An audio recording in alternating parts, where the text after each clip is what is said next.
نعم.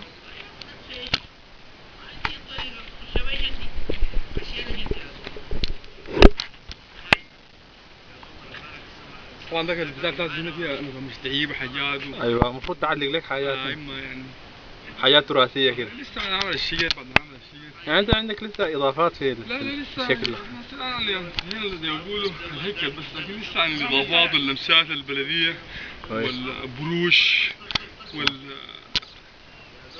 بتاع الجبنه. وطبيعة الوطا دي ممكن تعمل فيها حاجة ولا تكون كده؟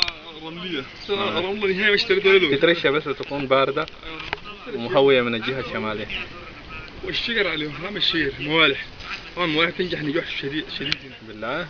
طبيعة الوطا زراعية. الوطا زراعية الموالح بعدها الأرض رملية. شايف الحجر دي أصلا الحجرية ما شايف زي الجبل هي.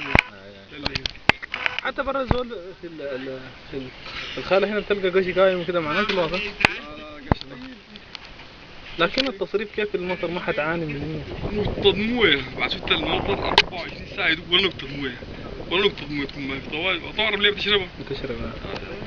رملية هاي مع الشاي عم ناكل الشاي شوية. كانوا جبتوا عنه؟ كانوا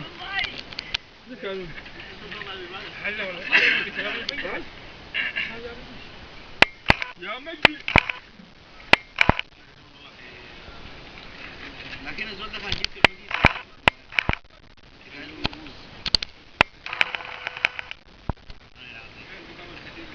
شيخ ابو القاسم بشر قلت له يا اخي الزول ده جايبه لك قال لي لا انا اللي حيدته بعد